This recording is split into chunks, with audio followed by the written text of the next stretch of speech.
Right now, in medicine, everything is based upon the assumption that the HIV virus is the cause of AIDS. All the research funding, all the theoretical papers, all the drug development, all have this very same assumption. This entire enterprise is now threatened by a man who comes along and says, wait a second, you're on the wrong track.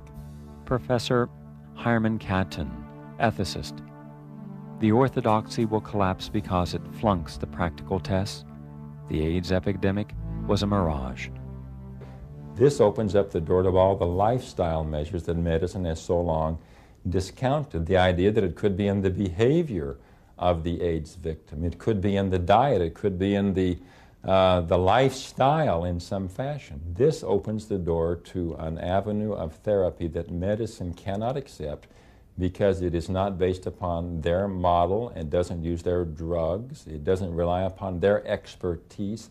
You don't even have to know the physiology of the body to be able to teach someone a principle of good living. And so Duisburg simply opens the door to this vast area of lifestyle and its effect on health. And if lifestyle is the issue, the doctor can no longer be the physiological authority who cures all. That is simply an unacceptable option. Inner city poverty is a compounding factor when you talk about disease. That's where the IV drug use problem is. That's where the heterosexual spread is going to be. That's where you're going to see the pediatric cases. So that group needs not only to be educated, they need to be helped in ways that totally transcend biomedical research. They need to be treated for their IV drug use. They need to have the healthcare delivery system improved. They need to get taken out of the squalor of poverty that they find themselves in from birth. So you're dealing with sociological problems that compound the public health problem. My sense of it is that the issues that are not being debated in the AIDS problem are the same issues that are not being debated in general across the board when one looks at the interface between biology and medicine. That is to say that what's not being addressed are those agencies out there, those signals in the environment which are enormously effective in bringing about a disease. Those are not being addressed almost anywhere, but what is being addressed is the rather narrower issue of what infectious agents cause diseases, what kinds of things go wrong genetically with the organism, either with the organism's own genes or having the organism incorporate a viral genome. These sort of magic bullets in reverse are the kinds of things that the medical science establishment focuses on, and they tend not to look at all at those environmental issues. Life habits, the presence of carcinogens, of toxins in the environment, all these things for which it's very, very difficult to earn a Nobel Prize are being disregarded. There are at least 400 scientists, journalists, and other interested people in that group for the Rethinking the AIDS hypothesis. But that's 400 people now. They do include amongst those a couple of Nobel laureates. One who's most recent in chemistry, Dr. Curry Mullis, who is the inventor of the PCR test, and he is with us. He does not support the HIV hypothesis. Why scientists are this way? They may be afraid of their grants. I mean, look what's happened to Peter Duisberg. He doesn't have a laboratory anymore. That takes away his credibility as a scientist. He's a laboratory scientist. He's not a theoretical scientist. They're making him a theoretical scientist, but in fact he's a laboratory scientist and one of the great geniuses. He's well known for his laboratory technique. And what has he gained from his courageous stand? He doesn't have a laboratory. I think lesser scientists see that and will keep their mouths shut.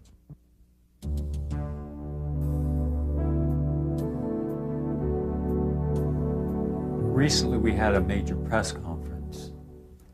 All of the media were invited. None showed up.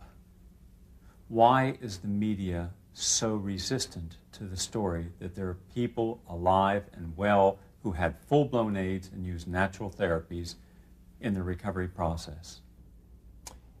You know, that's almost incomprehensible to me. I cannot imagine why that wouldn't be the biggest news story of the decade. But I guess what we have to do is we have to consider them recipients and suckers to, so to speak, a propaganda effort that apparently has worked.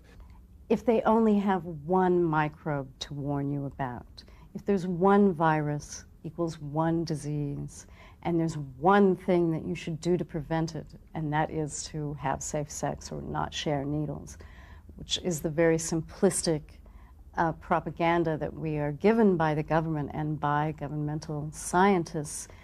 That's a very easy message for the press to pick up on. I certainly do believe that the media has a responsibility also.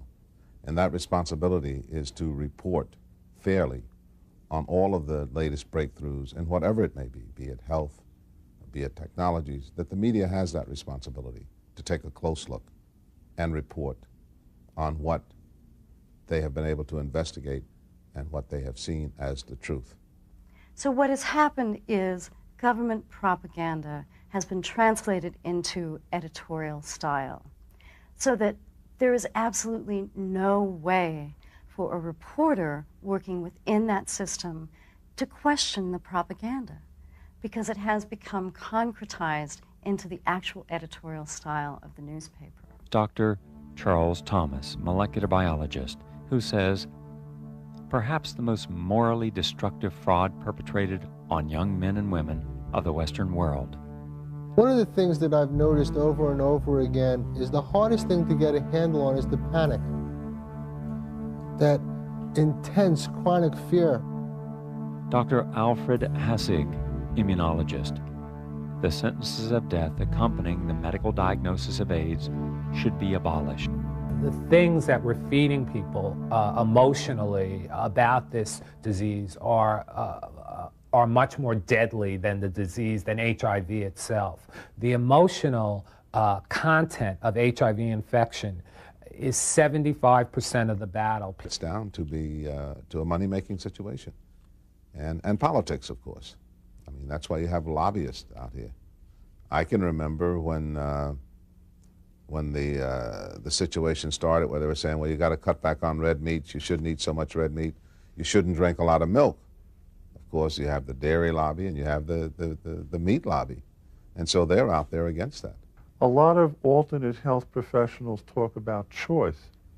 In reality, because our information is so controlled and so limited through our education, through our media, that people really don't have realistic choices to make in the first place. Now, the doctor says, and the government would say, you know, that's not approved by the FDA, so you can't touch it, you see. But I think it's up to that individual to say, if this is going to help me, if anything is going to help me, because the other thing is not helping me, then I should have the right to try that and not have to be afraid of the government. Physician is the person that should make these treatment decisions. In fact, we have bureaus like the Food and Drug Administration and the National Cancer Institute make these decisions instead. They have taken away discretion of the bedside doctor and instead placed that authority into the hands of a bureaucrat in Bethesda or in Washington, D.C. And doctors usually do a better job because they're there, they know the patient, they're with the patient. And so today, really, the doctor works from a cookbook that is issued out of the federal government, and they have to abide by that cookbook, or they may be found guilty of malpractice. So doctors are practicing defensively, and patients are running scared. We are really upset about the fact that 11 years have gone by since this epidemic has been identified, and in spite of the fact that out in the field, in small clinics all over the country and indeed around the world, people are finding methods of survival, of improving quality of life, extending the length of life, stopping opportunistic infections, and they're doing it using a variety of approaches, many of which are non-toxic, minimally toxic, that use natural medicine, and that use some strategically placed conventional drugs, But all of those approaches, because they tend not to be the high-profit drugs, they're not getting federal research, and of course they're not getting private pharmaceutical money being put into them, and therefore we don't have this knowledge being systematized and spread out to the general public through the medical community. What are you trying to gain by this demonstration today? Just to get it more into the public that the general use of supplements is in great danger from the proposals that the FDA is putting out, that their facts are based on scare tactics and not based in the clinical facts. And we need to make this thoroughly known to the public, because most people don't realize what the proposed regulations could entail. Why are we relying on the federal government to do something about this war? And why is it in their hands? That's a good question. I think that it's probably there, again, because of tradition, because people have just turned their lives over to someone else. People just don't want responsibility. People can develop resistance against AIDS. Now, every time that's the case, there can be no epidemic. If there's no epidemic, then there's no need for the massive enterprise built up around the AIDS epidemic. I don't understand how medicine discounts so many things like acupuncture and vitamins. I thought they were people in a helping profession who were looking at every way to help people, but they're not. They're only looking at if their way works, and it's all about money. I think it is just a matter of time before the media begins to acknowledge that certain alternative therapies, or what are currently being called alternative therapies, actually are achieving a fair amount of success. There seems to be a double standard as far as the doctors are concerned. They'll use many of these drugs that haven't been proven on human beings, and they use them on AIDS patients. But these very same doctors will not use herbs, and they will not use vitamins, and they will not use minerals, because, I don't know, could I say that the bottom line could be the profit motive? I am suspect about everything involved in this AIDS epidemic, because it seems only, if HIV causes anything, boy, if it causes anything, it certainly causes fundraisers, and it raises funds in many different ways. It sells stocks, it supports dances, it has all sorts of, sells condoms, and keeps the AIDS establishment going. I mean, the doctors are treated very well by the pharmaceutical companies. They're wined and dined at the meetings. The meetings are incredible trade shows. People playing with condoms, pulling them over their heads, blowing condoms up, seeing how much air they could hold. All of this stuff goes on. And there wasn't even a lounge for people with AIDS. There were, at some of the conferences that I've gone to, they put a lounge for people with AIDS at the farthest building from the conference, on the 4th floor, without a couch, without even any water in the room. And they had to be reminded, the conference governors had to be reminded that perhaps you could put some water and some fruit, maybe, and maybe a couch. And their ACTUP had to carry the couch into the room, and then they put guards at the door. The money and the prestige build error upon error into a mountain of misinformation that creates viral diseases where, in fact, we should be looking elsewhere for the cause. I would say that AIDS has taught us that disaster is a career opportunity, and it's used that way. I mean, it's something to make yourself famous over, something to get prizes for, something to get some public recognition, or something that will make you some money. The technology for AIDS is amazing that they have introduced here. And now biotechnology, they are going to bring in gene therapy. There's going to be a conference in Florence in April on biotechnology and AIDS. This is money. It's not profitable to cure AIDS. It's simply not profitable. There's a whole empire has been built on AIDS. I mean, there's people that need this now. For corporations, pharmaceutical companies, they have a lot of money invested in our plight, in my plight. I'm angry about that.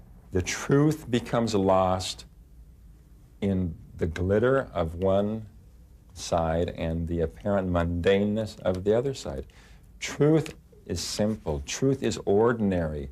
Thomas Jefferson said he could not believe any matter of the conduct of our life could be a matter of science, because he says for every man of science there are thousands who are not.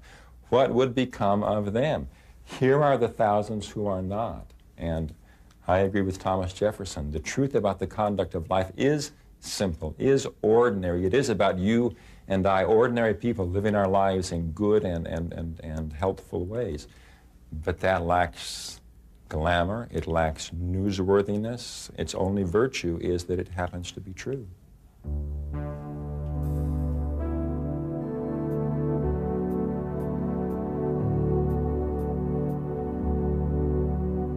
There's every reason to think that AZT will kill you faster from an AIDS-related disease than if you were taking AZT, because it's a DNA chain terminator. It will kill every cell in your body that's making DNA. I have looked at many dozens of studies used to claim benefits for AZT, and there's not a single one of them that I would regard as being scientifically credible. Now, there are lots of studies of maybe a few people which are merely observed by somebody without a control. These are more or less in the level of anecdotes. But of the studies used to claim benefits for AZT, all of them, without exception, were financed by Burroughs Wellcome, the manufacturer of AZT, and were controlled by them. And I would say, therefore, they are open to question simply on this basis alone. The few studies over which Burroughs Wellcome had no control, one of them being a study conducted in Paris by Durneau and colleagues, found no benefits for AZT. And the Concord study, which took place between Britain and France, giving AZT to people who were asymptomatic, also found that there were no benefits to AZT.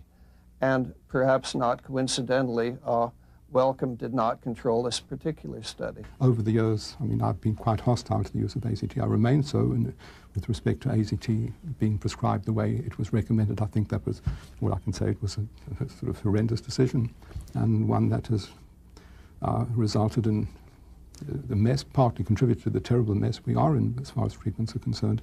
We see the proof like the phase 2 AZT trial, garbage. AZT should have never been unleashed. We see examples like the Concord study or the Veterans Administration study that say that these approved medicines only benefit the pharmaceutical companies and their stockholders. There's certainly no benefit to people with AIDS. The phase 2 trials were the basis of the drugs being approved by the FDA for marketing in the United States, and also the basis for the drug being approved in 31 other countries. There were all sorts of irregularities. Actual cheating took place in at least one of the centers. And on top of that, the investigators, the people working for the FDA, used data which they knew were bad. And yet this study is still being used to claim that AZT extends life. They tested AZT, it failed, but what they said was, now wait a second, we know it works because the logic is correct. We've proven the logic. We simply have to work harder, do more experiments, but we will not give up the logic. So medicine's proof is the excellence of its explanations.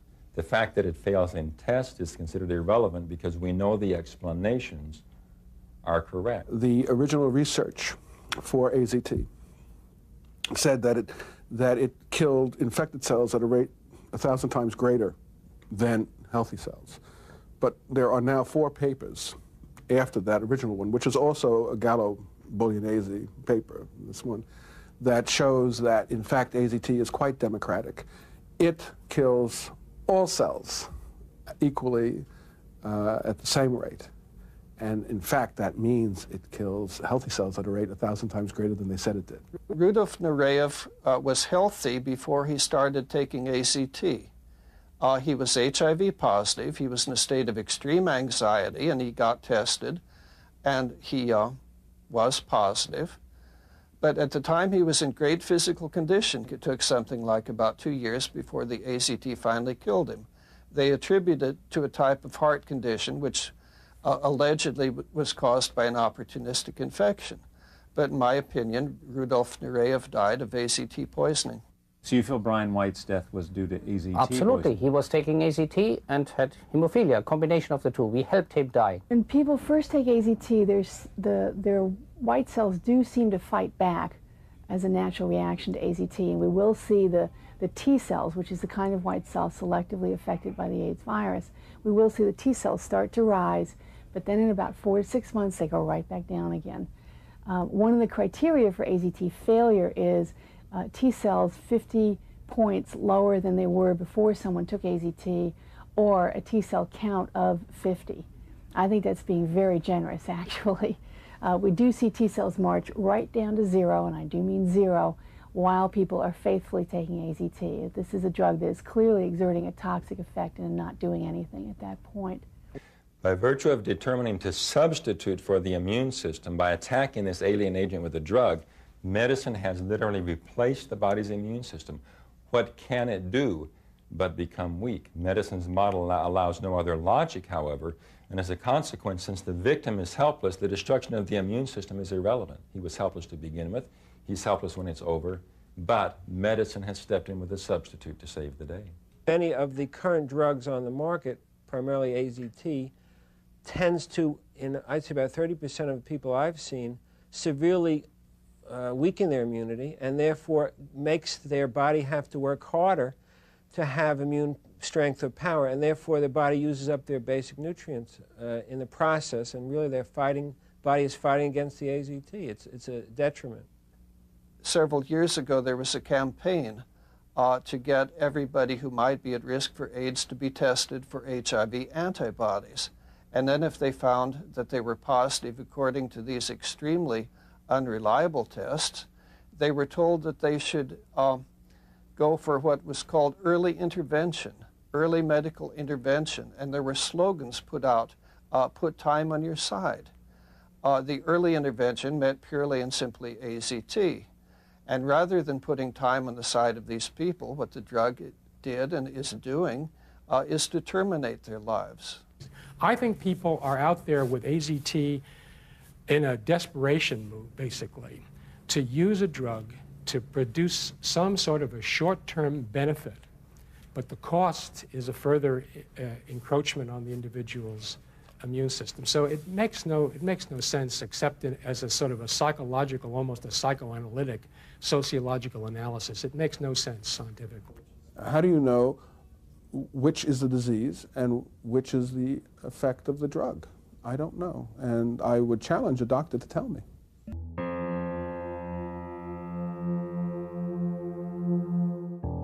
Some of the most vocal critics of the HIV equals AIDS hypothesis are a group of Australian researchers led by Dr. Eleni Papadopoulos-Eliopoulos.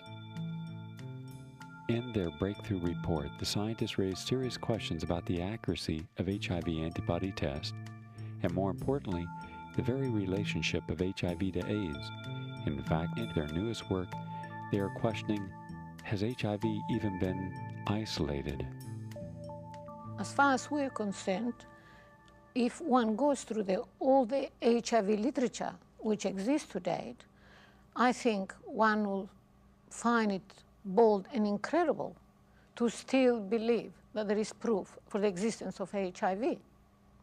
When a particle looks like a retrovirus, you have to isolate it, then put it in another culture, show that the cells in the secondary culture produce particles exactly like the particles from which they originated. That the two particles from the two cultures are exactly the same can be shown only by determining their constituent proteins and RNA.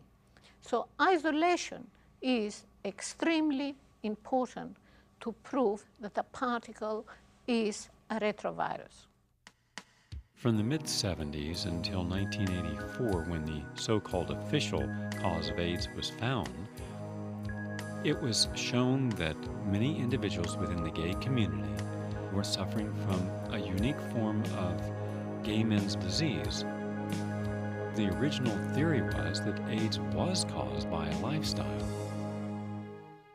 It was in June '81 when the first publication came out, published by the Centers of Disease Control, saying 5 men had PCP and 2 of them died, even being treated with Septrim, this last or the strongest antibioticum available.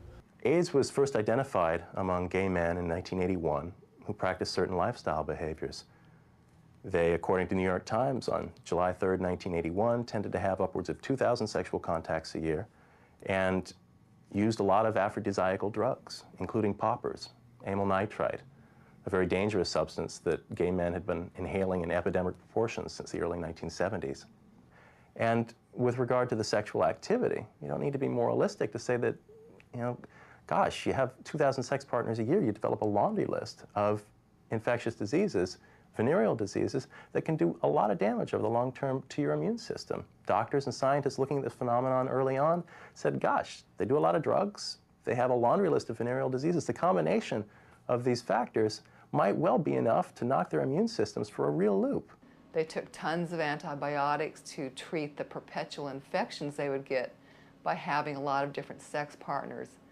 And between the drugs and the infections and the antibiotics and the treatments, plus just partying all the time and being very run down, it's really a wonder that they didn't get sick sooner.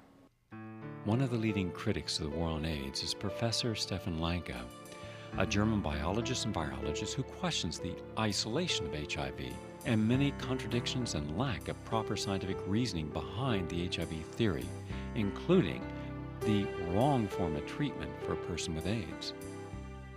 The background of AIDS, and we are absolutely sure about this, is the antibiotic resistance catastrophe, killing people in hospitals like flies, because there are no antibiotics available without resistance in some bacteria. So in a state of immune suppression in the hospital, a lot of people come down with bacterial infections. This is called sepsis because of blood poisoning. When too much bacteria are growing and producing toxins, this is going to kill them in a state of reduced immunity. And we had these problems already in the beginning of the 70s. There have been kind of emergency conferences dealing with the problem because they were scared that resistance would spread and they have no antibiotica available. So they invented a very strong antibioticum, and it's not an antibioticum to say it's pure chemotherapy. It's a double folic acid antagonist. The good old sulfonamide, and 2 of them put together, would kill every microbe. But the problem is they were scared that in the gay scene, new resistance would develop and spread into the population. I mean, before 1984, when it was announced that HIV was the cause of AIDS, or the probable cause of AIDS, it was sort of more of a level playing field in a sense, because viral causation hadn't been proved, and scientists and clinicians were looking at more of a multifactorial model, maybe an environmental model, or even a toxicological model to explain the phenomena of AIDS. Many of the early AIDS cases were very, very sick. They were close to death when they got their diagnosis. Some of them had Kaposi sarcoma, which is a poorly understood affliction of the blood vessels. At the time, they thought it was a cancer. Now it's known it's not. But they were given aggressive forms of chemotherapy, which had the result of killing virtually all of them.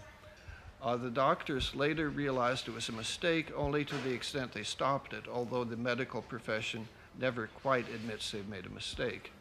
The AIDS definition was there before, saying if you have PCP and if you have KS caused by nitrites as well, because the nitrites are transformed into NO only in the smallest vessels, because the partial pressure of oxygen is high enough to perform this transformation, and NO is a very potent growth stimulant.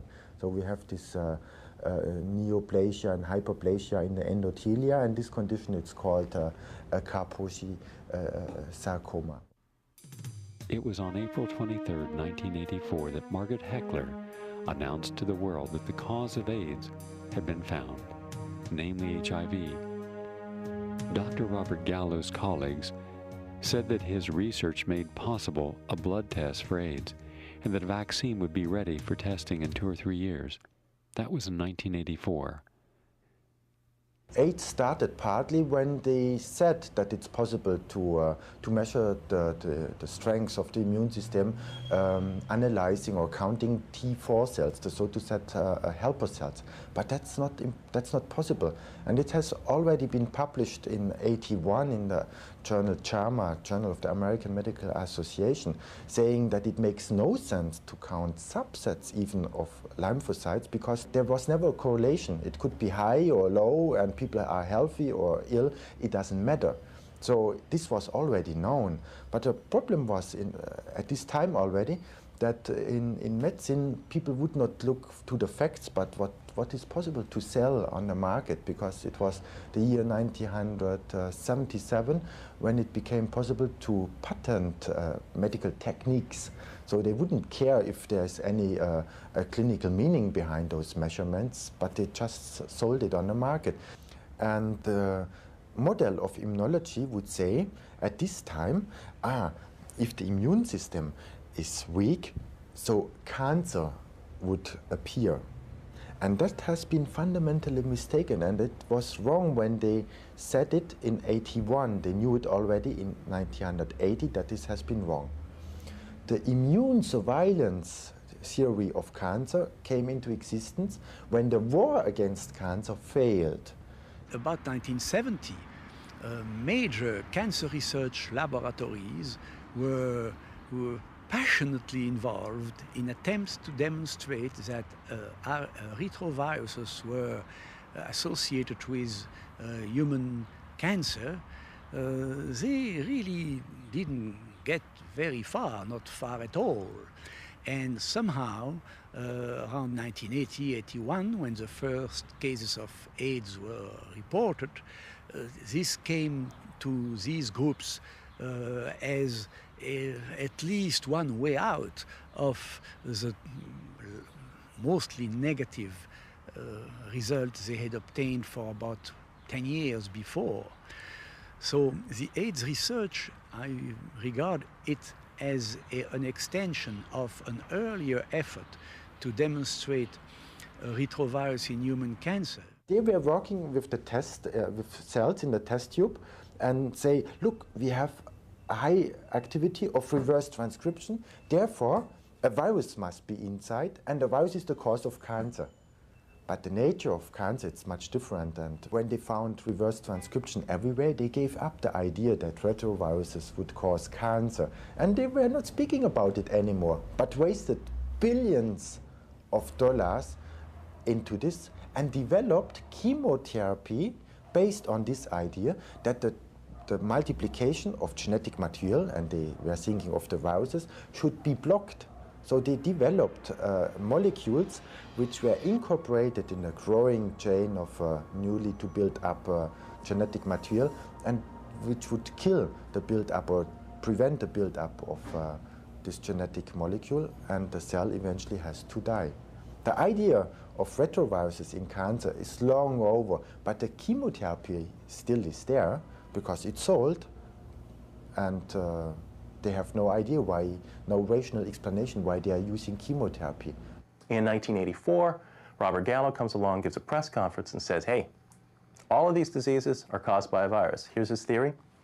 HIV kills T cells, decimates the T cell population, causing acquired immune deficiency, which opens the gateway to infection with any number of opportunistic infections, 30 at this point. This is what we call the syndrome of AIDS-defining diseases. Problem is, if all these diseases among these populations were caused by a virus, one would think that these, this constellation of diseases, this syndrome, would spread from the original risk populations into the general population. That's what infectious diseases do. They spread out of the original risk populations. Problem is, through 1992, this simply wasn't the case. After 10 years of this so-called raging AIDS epidemic, over 90% of AIDS patients cumulatively remain within those original risk groups. And of those remaining 10%, you have to consider that those included all homosexuals who didn't care to admit their sexuality to their doctor, all IV drug users who didn't care to admit their drug habits to their doctor, and all infants AIDS patients. So you've got a disease that's really restricted to certain risk populations, and it's not spreading. Hence, it's terribly unlikely that this disease could be caused by a virus. In science, certain rules must be followed for any agent to be considered a causative factor in disease. The first rule is that an agent that is going to be blamed for a disease should be able to be isolated from each and every case of the disease. That is not true in HIV and AIDS. In my judgment, and to the best of my reviewing of the current literature on that subject, I've never seen a clear demonstration, of a direct isolation of HIV from patients. I've seen some evidence of virus particles observed occasionally in very complex culture systems. But this, to me, is no evidence for direct isolation from the patients. It's been isolated by thousands of laboratories throughout the world. It's probably the best studied virus of any viral pathogen in the history of human diseases. So to say that it doesn't exist and it hasn't been isolated is beyond preposterous. What AIDS researchers call virus isolation, or HIV isolation in this case, consists of two things. They will get their tissue culture where this HIV is supposed to be growing, and they'll check it for reverse transcriptase, which is an enzyme that was supposed to be specific or only exclusively found in retroviruses. And if they find reverse transcriptase in the tissue culture, they say, aha, we have now isolated HIV. Another thing they'll do is they'll check the tissue culture for a P24 antigen, which is one of the proteins that supposedly belongs to HIV. Both of these things, reverse transcriptase and the P24 protein, are about as nonspecific as you can get. In fact, reverse transcriptase can be found in any number of different places. Normal cells contain reverse transcriptase, and under certain conditions, they will reverse transcribe RNA into DNA. The hepatitis B virus also contains reverse transcriptase. And most importantly of all, the cells of people with leukemia have also been shown to have reverse transcriptase activity. And why this is important is that every HIV culture, starting with Robert Gallo, were co-cultured with leukemia tissue. You couldn't just take the blood from somebody with AIDS and culture it in the tissue culture all by itself, because nothing would grow. They couldn't find any HIV that way.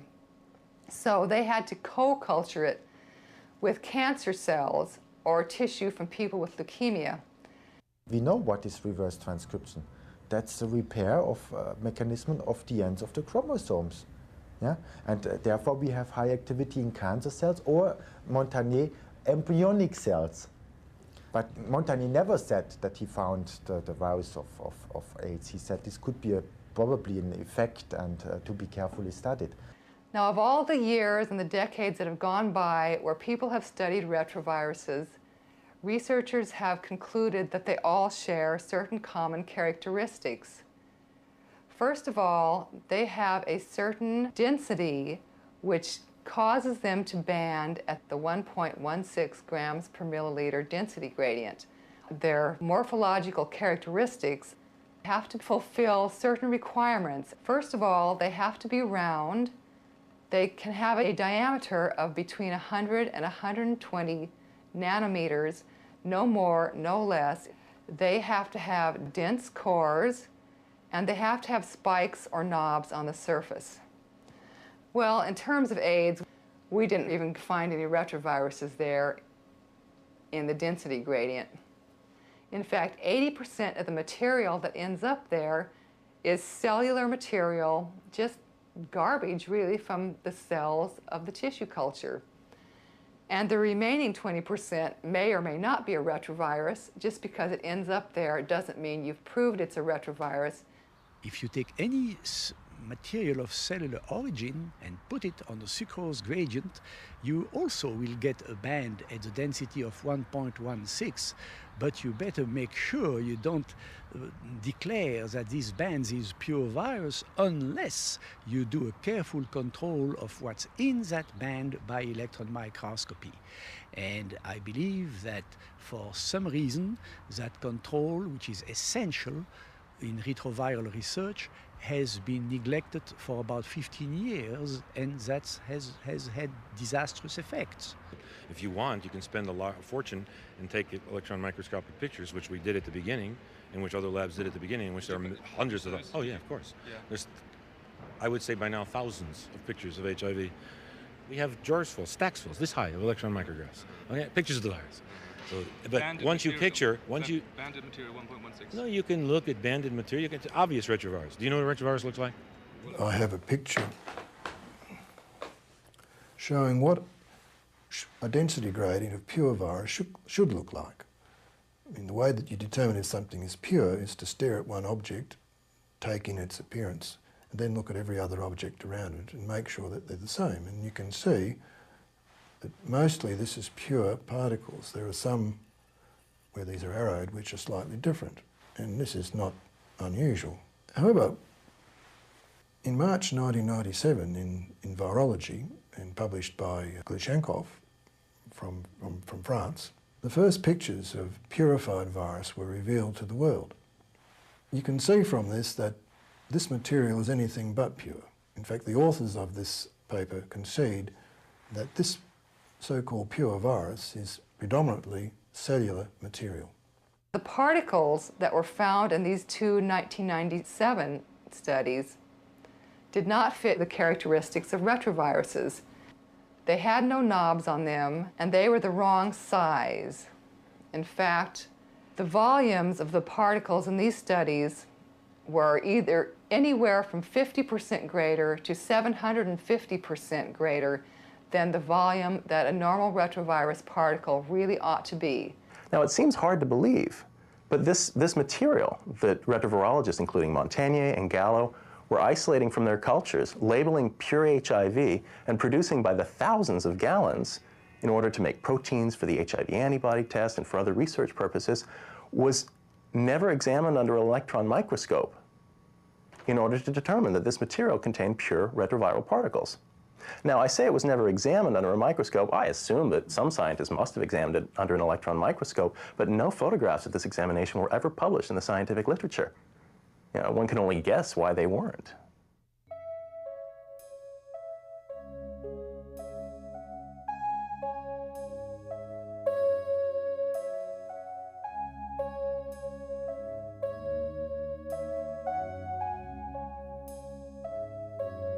If you take a culture which has never had a retrovirus added to it, and you put it on the bench and wait for a week or two, it may actually start to produce retroviral particles and the other phenomena which go with retroviruses spontaneously. You can increase the rate of appearance of this and the yield many times, millions of times, by irradiating the cultures or by adding the same stimulating agents that are used in AIDS cultures, or by culturing with other cells, co-cultures, as are used to isolate HIV, or just fluids from other cell cultures. And these viruses are called endogenous retroviruses because they come from within and not from without. And the reason that they appear is because we inherit DNA which can actually be made to go to work to actually produce these phenomena, these particles. This is actually called endogenous retroviral expression. I mean, we're looking at 1% of the human genome as being made up of endogenous retroviral information, instructions sitting there waiting to make retroviruses when switched on by some stimulus. And so we don't know if HIV is a genuine retrovirus, that it may in fact be endogenous, and it may be the result of getting AIDS and not the cause. I mean, this will not be the first time that this has happened. Retrovirologists themselves in the past have in fact postulated that diseases may cause retroviruses and not the other way around. Retroviral-like particles are practically ubiquitous everywhere in cell cultures. You simply can't point to one in an impure cell culture and call it HIV. Even Robert Gallo admits that particles that look like retroviruses but aren't retroviruses because they can't reproduce are found not only in impure cell cultures, but even in the band associated, the density band associated with purified HIV particles. You need more evidence than that before you can point to one of these particles in a cell culture and say it's HIV. Unfortunately, these particles are reproduced by the thousands in newspapers and magazines. They're the basis of artist conceptions that you see in Newsweek and Time. None of them have been proven by standard means that we have at our disposal to be not simply retroviruses, but a unique retrovirus, HIV. Little wonder the public is confused about the subject of HIV testing, for on the one hand, we're told to take the AIDS test. The AIDS test is to determine, will we get AIDS? Do we have the HIV virus? Which will then mean we will eventually have AIDS and die. But all one has to do is open the test kit, look at the literature inside the test kit, and clearly it says that this should not be used as interpreting a person has AIDS or HIV virus. Well, therefore, if the test is not testing for the presence of a disease state or even an antibody that could precipitate a disease state, then what is its value?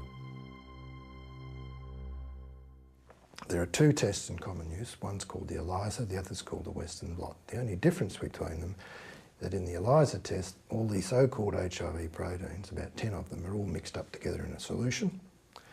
And in the Western blot, prior to reacting, the proteins have been separated out into a nitrocellulose strip. Now, the test that really matters in all this is the Western blot. So we really don't need to discuss the ELISA test. It's used as a screening test, and it is admitted by experts that it is not sufficiently specific to diagnose HIV infection, whereas the Western blot, if positive, is considered synonymous with HIV infection. The standard screening test is an ELISA.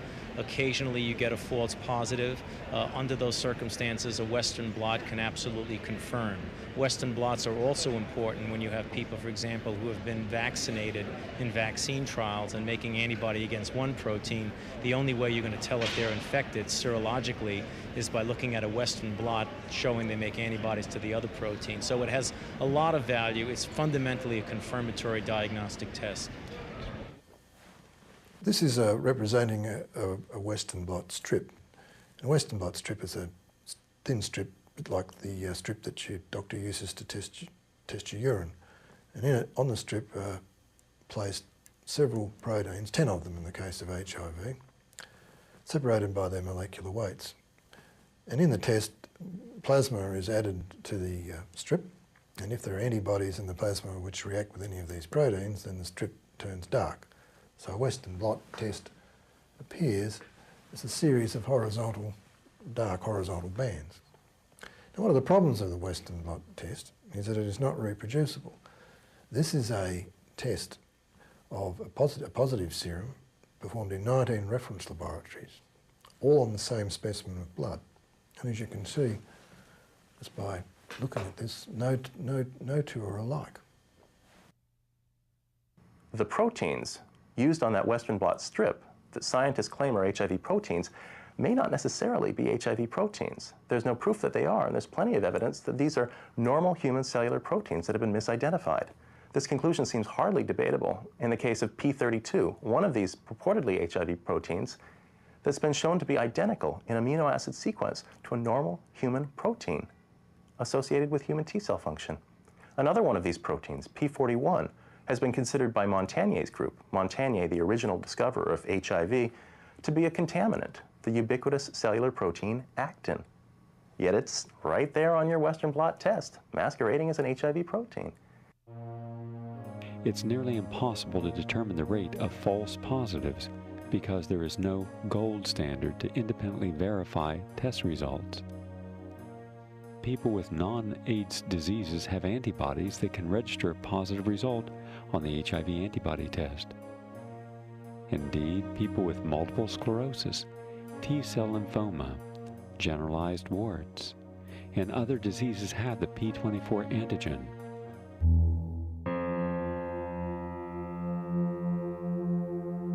And picking up the torch as the campaign chairman of the American Foundation for AIDS Research. Use red, nobody's dead. We'll have red products, we'll have red phones. Last year we raised over $1 million, we were very happy, and now it's grown immeasurably over the last year. Members of the public often notice the celebrities who have suddenly and inexplicably become experts on public health. We have turned these kinds of stars into authorities on things way beyond their own training and their own knowledge. Science, with its harsh efforts at total objectivity, can actually hold within its ways of operating the seeds of its own failure. At least they should open up the field to people with other theories, because their own has proven to be such a resounding failure. In science, we cannot have any prejudice. The fact that AIDS started in the gay community has nothing to do with the sexual preferences that this group of people have. Why do they not acknowledge the virtual immunity of women in the United States and Europe and developed countries? I think that we've been basically chasing the wrong paradigm for the last 20 years, and I'm afraid to say that it doesn't look like that's going to change anytime soon. They'll backtrack a little bit, but they'll never give HIV up. We should continue as combatively as we can to speak out and shake up the dogma at all levels.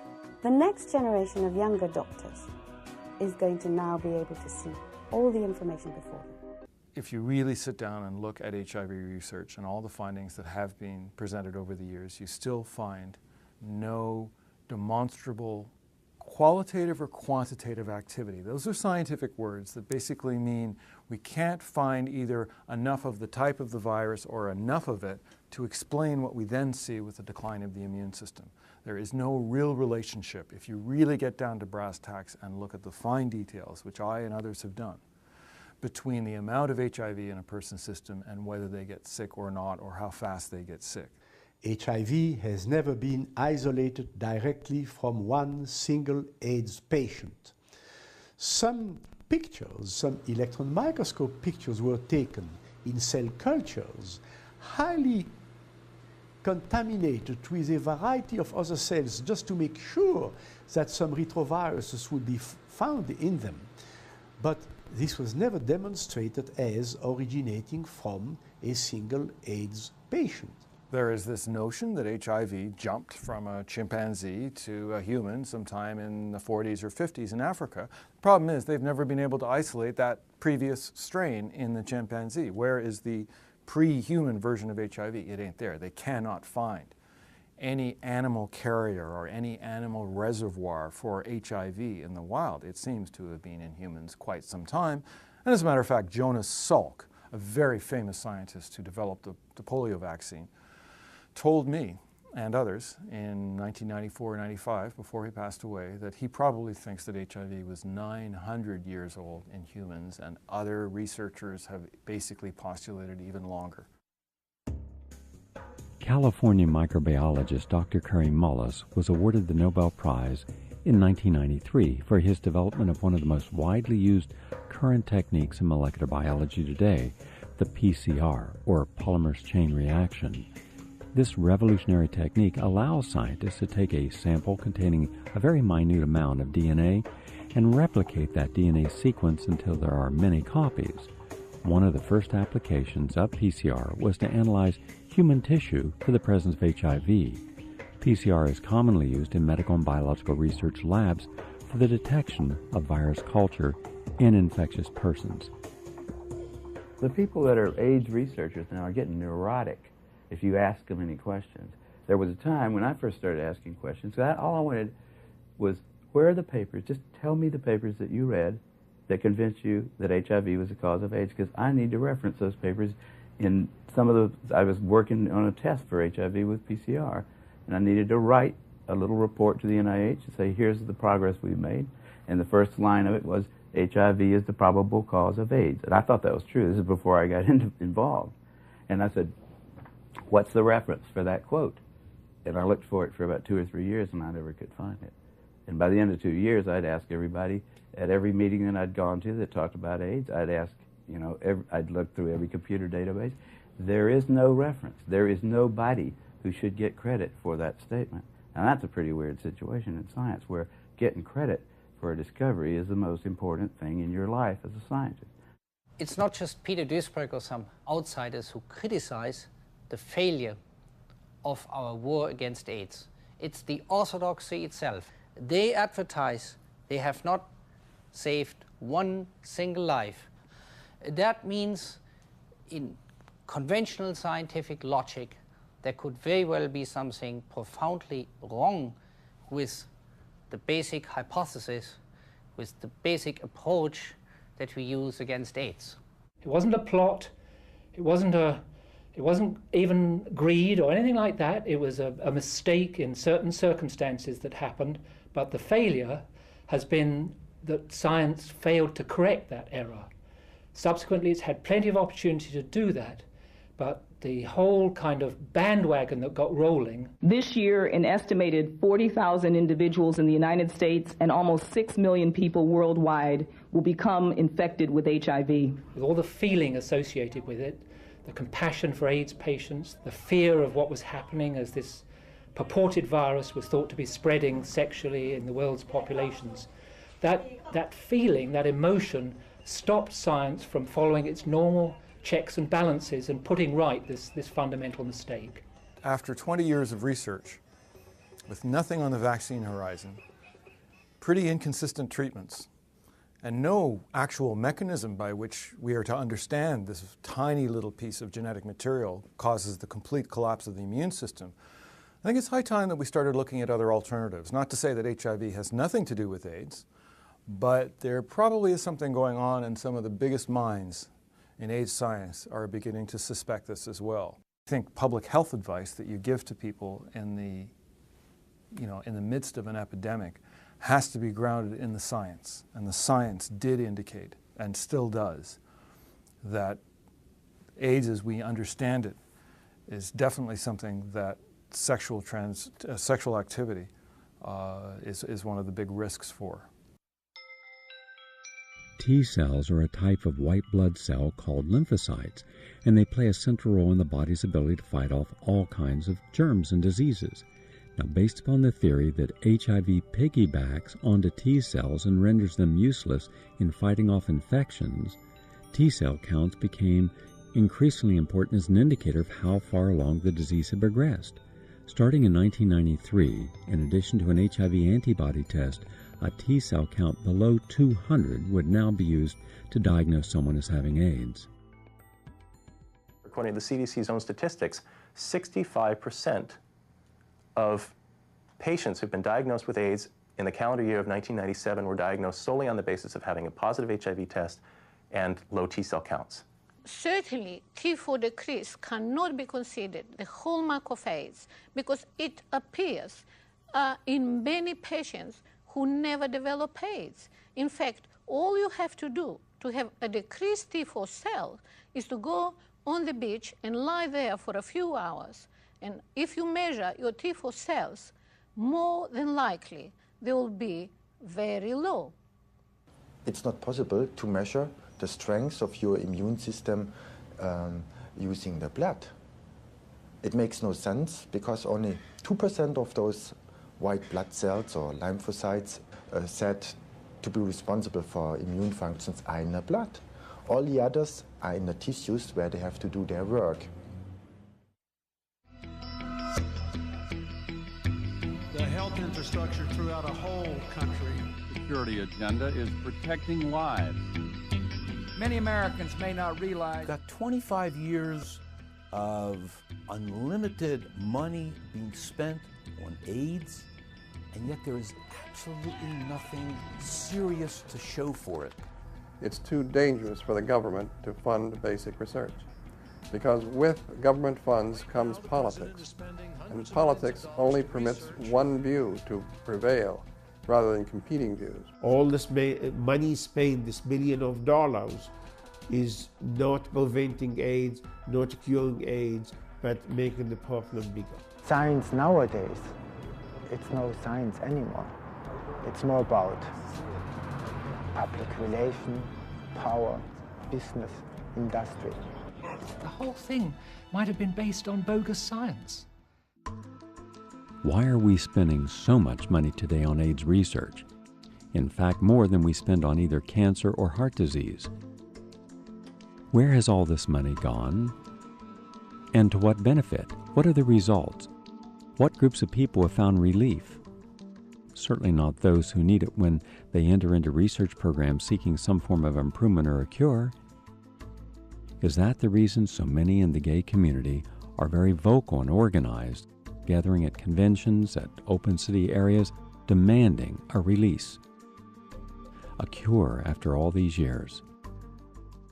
They're going down a particular path which is leading them nowhere because they're not solving the problems. And all the time the public are saying, where is the magic cure? We've spent millions in this direction. What's happening? The money in Africa is riding on a large number of people being diagnosed with HIV and AIDS. All of the organizations in Africa that have money are associated with AIDS. If someone came along and told him there is no AIDS, all there is the same diseases that Africans have been dying of all along, then all of a sudden millions of dollars of funding would dry up. In 1988, Dr. Philip Kreinen and his wife trained in tropical medicines before moving to Africa to help AIDS orphans. They were told that this was an epicenter of AIDS in Africa, where more than 50% of people had HIV and AIDS. But upon arrival, they did preliminary testing and found that only 13% of the population tested positive, not 50%. Shortly thereafter, they did more definitive testing and found that the number fell below 5%. It is the first time in Africa that a village has volunteered as a whole to be tested for a dreadful disease, that everybody has got its results, and that the truth has been 5 times lower than the figures given by the World Health Organization of the AIDS control program. When a person had tested HIV positive, he would give them support, nutritional support, help with housing, help with drugs for the illnesses that they actually suffered, like it might be TB or intestinal infections. He would give them direct help for what might otherwise have been called AIDS. But he would give them the medicines appropriate to their actual diseases, and he would give them nutritional support. And he found that these people, after a period of support like this, had lower death rates. This is the people who've tested positive and who his charity was set up to help. Because of AIDS, with the diseases which are called AIDS here, which are similar to the symptoms of AIDS, they are less and less since now 2 years. He ended up by saying, you know, Neville, after 5 years we've concluded that there's no AIDS and no AIDS orphans. And since that time, he's had a policy that his charity and the regions that it serves have completely renounced the HIV/AIDS story altogether. They just have nothing more to do with it because they think it does such harm. How can you ask people who believe they're going to die tomorrow, how can you ask them to look into the future, which are the children? They give up. They don't invest. They don't want to come to work in northern Kagera because they think they are going to die of AIDS or to contract it. The World Health Organization claims that 10 million HIV-positive Africans are responsible for 300,000 cases of AIDS reported since 1981. Unlike in developed countries, where over 90% of the AIDS cases are promiscuous homosexual males, intravenous drug users, and blood transfusion recipients, African AIDS is supposedly suffered by men and women in equal numbers, who contract it presumably through heterosexual intercourse. The African figures are often cited by the AIDS establishment and safe-sex activists in Europe and the United States to prove that everybody is at equal risk. This has become a calling. This has become a kind of endeavor fighting AIDS, in which people who believe in what they're doing cannot, in good conscience, hold a contrary thought. It's what psychologists call the mentality of taboo. Holding a critical thought, if you are in the AIDS orthodoxy, is against the rules. It's a taboo because it means, or it suggests to mean, that you are turning your back on the people that you are supposed to be helping. The cure for AIDS in Africa is as near at hand as an alternative hypothesis as to what is making Africans sick in the first place. And that is what I strongly recommend people do before giving any more money to these AIDS organizations. If you ask me, are people sicker today than they were 30 years ago? I would answer you based upon my knowledge of what is taking place in Somalia, Ethiopia, Kenya, Senegal, South Africa, the massive civil wars that have occurred, the starvation, the enormous refugee camps, the malaria and tuberculosis that goes virtually untreated. Yes, there is no doubt in my mind that people are sicker in Africa and living shorter lifespans. When people get an AIDS diagnosis based upon clinical testing, they return to their villages to die. They basically give up all hope. They lose their will to live. They become outcast. They're rejected by their extended family, forced to live in a secluded, segregated little hut where they're given only meager amounts of food and water and prepare themselves for death. What people don't realize about Africa is that life expectancy there has never been particularly long.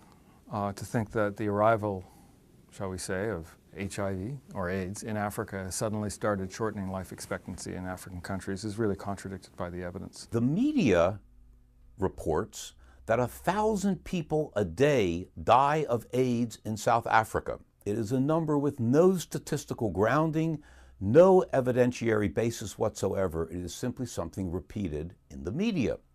But if one goes and checks that number against the actual official statistics of South Africa, what you will discover is in 2004, in South Africa, a country of 46 million people, the total number of deaths that were attributable to HIV diseases was about 13,000. That's about 36 a day. There has been a lot of death and disease and AIDS in Africa for many centuries. And again, our clinical tools and Western medicine penetrating some of these more remote corners of the world has allowed us to define a phenomenon that may well have been there for a very, very long time. There was a study in the Journal of Infectious Diseases in 1994, for example, that made it quite clear that when they did these HIV tests on a population in Zaire, where there was widespread tuberculosis and leprosy, that the test results in 70% of the cases were false positive. If the test results are 2 or 3% false positive, a test is basically invalid. It's useless in terms of epidemiology. Usually these tests are conducted at a sexually transmitted disease clinic. Maybe 100 or 200 people are tested, or they're done at an antenatal clinic where pregnant women are also tested. And from those samples, then projections are made about the rate of HIV/AIDS. The infrastructure, social and medical, is non-existent. Post-colonially, over all these 20 to 30 years now, 40, the services have disappeared. Malaria control, TB control. In areas like the Rakai in Uganda, there is no water that's clean. The pathogenic assault, the toxic assault of filthy water, malaria 11 times before you're 7 years old, diarrhea 7 times before you're 1 year old, makes your immune system very, very at risk and depressed. And if you test people with a severely challenged immune system, it is likely, according to the work of Professor Hessig and Eleni Eliopoulos now in Perth, that you will show antibodies that come up from the stress. And these antibodies are being called specific to HIV and are being called infected by HIV. I don't believe that. I believe they are autoantibodies that are developed as a result of your body's immune stress. One of the reasons that HIV is thought to be new in Africa is we have blood samples from the 60s that show no evidence of HIV. But the one question that journalists haven't answered is where that blood came from. And if you look carefully, it did not come from the same risk groups that we are now drawing blood from today and finding lots of HIV. It came from British school children in Uganda in a sort of the colonial time when Dutch and French and Brits were colonizing Africa. If we're really honest, we would go back and we would do much more retrospective analysis, even go back 100 years, to find embalmed tissue, embalmed organs, and test them for HIV, and I think we'd be very surprised by what we would find. I believe we would find that both HIV and the group of infections known as AIDS are old phenomena found all over the world. Based upon my 25 years of research and massive interviewing, more than 3,000 physicians, scientists, experts, and activists on the subject of AIDS and AIDS-related illnesses, particularly how it was affecting Africans, there appears to be only one startling conclusion that I can reasonably come to, and that is, AIDS is not about a virus. No, it is about the untreated underlying diseases such as malaria, tuberculosis, malnutrition, and waterborne illnesses including diarrhea and parasitic infections. It is about living in dire poverty and conditions of chronic civil war. It is about suffering the lethal effects of the AIDS diagnosis itself, including the harmful drugs that are prescribed in clinic after clinic where AIDS individuals are provided, however, with good nutrition and clean water and proper medications for underlying illnesses such as malaria. The vast majority of individuals return to proper health. But when AIDS individuals are severely compromised in their immune systems and are given the most lethal medications ever created, they do get sicker and they die.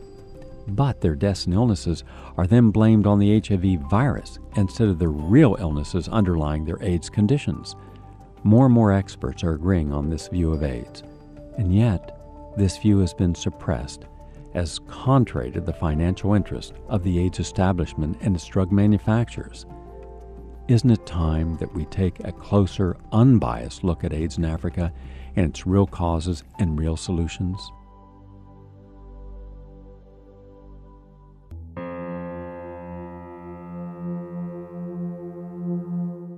If the HIV test is so accurate, why is it that 1/4 of the population of southern Japan has tested positive for the HIV virus, but only 14 have gone on to develop AIDS? In 1991, that was the first that I heard that a different way of looking at the causes of AIDS had been put forward by Professor Peter Duesberg. I had missed this story. He had published on this in 1987. I didn't know anything about that paper until 1991.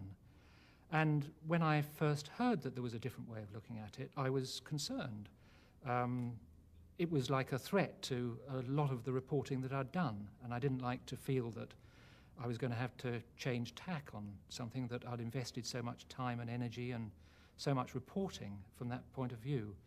So when I was told that there was this different perspective, I was resistant to it, and I hoped that I'd be able to dismiss it. And I had a bit of space in early 1992 where I was able to read in more detail the literature, the challenge that Duesberg and one or two others had made to the conventional view, and to see what had been said in response. And to my surprise, I found that there'd been an enormous amount of abuse with which his arguments had been greeted, either ignored or abusive response, but that actually nobody really grappled with the points that he was making. And that made me feel that perhaps there was something here that was worth putting before the public. He thought that HIV could not possibly cause AIDS because retroviruses were never known to kill cells. It's only when AIDS came along that all of a sudden they started saying that a retrovirus, HIV, was killing cells. Professor Kary Mullis is one of the most unique minds in America. He won the Nobel Prize. Well, Dr. Mullis believes, Well, I'm not going to tell you what he believes. You can hear for himself. He's a very unusual person. We did this interview late at night at his home on the ocean. The people that are AIDS researchers now are getting neurotic if you ask them any questions. There was a time when I first started asking questions, all I wanted was, where are the papers? Just tell me the papers that you read that convinced you that HIV was the cause of AIDS, because I need to reference those papers in some of the, I was working on a test for HIV with PCR, and I needed to write a little report to the NIH to say, here's the progress we've made. And the first line of it was, HIV is the probable cause of AIDS. And I thought that was true. This is before I got involved. And I said, what's the reference for that quote? And I looked for it for about 2 or 3 years, and I never could find it. And by the end of 2 years, I'd ask everybody at every meeting that I'd gone to that talked about AIDS, I'd ask, you know, I'd look through every computer database. There is no reference. There is nobody who should get credit for that statement. Now, that's a pretty weird situation in science, where getting credit for a discovery is the most important thing in your life as a scientist. This agent just hasn't passed the very first tests for a pathogenic agent. And of course, this was what Peter Duesberg pointed out in his 1987 paper, his first to demonstrate and draw together the evidence that demonstrated very, very clearly that if HIV existed, it could not be found at all easily, even in the bodies of AIDS patients, let alone those who tested HIV positive. He pointed out that with most infectious illnesses, you have billions of virus particles present in small quantities of blood and elsewhere in the body of a person, especially those with active disease. But that even in AIDS, HIV couldn't be isolated directly from the bodies of these patients. What you had to do was take samples from the patients, kickstart them with stimulants for the immune cells, mix them with cells from other people, and eventually you could get something out. But it wasn't isolatable in any conventional sense. And it really should have been basic science that told people that the HIV theory was deeply flawed. I feel that there is no scientific evidence to prove that HIV is either the primary or any of the causes of AIDS, because no appropriate tests have been done. Now, HIV is a virus that is present in a lot of AIDS patients, but that does not make it the primary cause. You could predict, and I did predict, that the outbreak of AIDS in Britain, and even in New York City, which was one of the original epicenters of AIDS when it started, even there, AIDS would follow a predictable course of increase among men, especially in high-risk groups.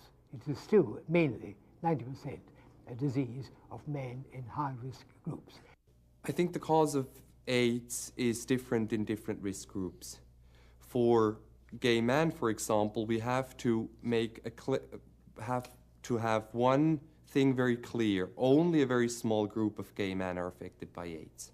If you play with the statistics, you come down with less than 3% of the American male homosexual population is affected by HIV, not even AIDS.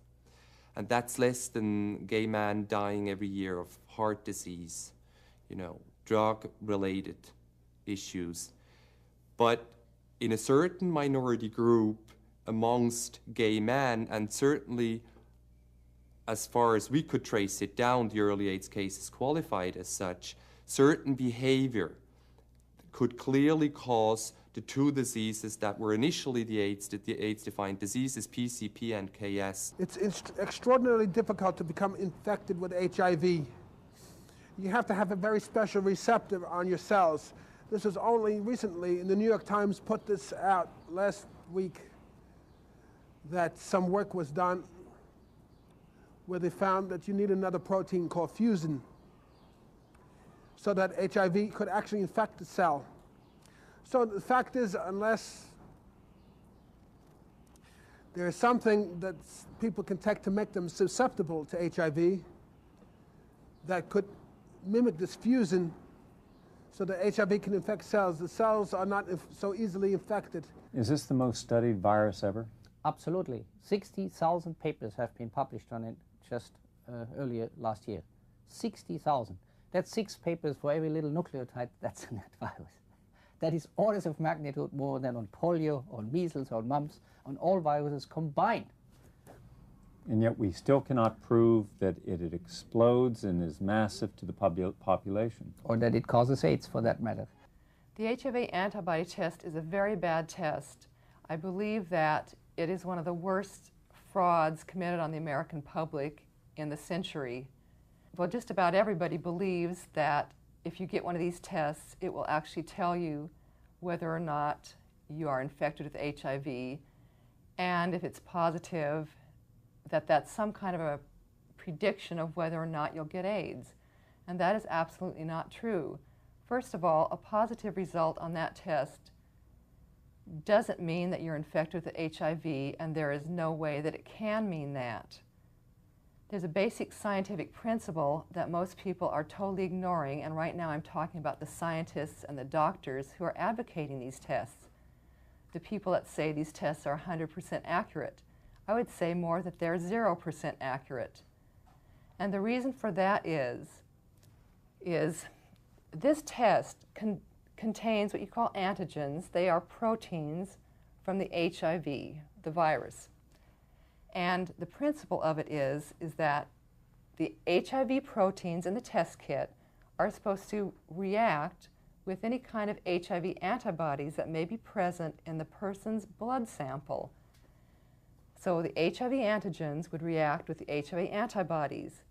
And theoretically, only HIV antibodies react with HIV antigens. Now, in reality, what really happens with antigens and antibodies is that they're not exclusive with each other. They're more promiscuous.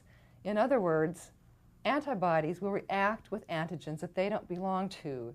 In other words, let's say I have tuberculosis, and I have antibodies to the tuberculosis organism in my body, and I go out and take an HIV antibody test.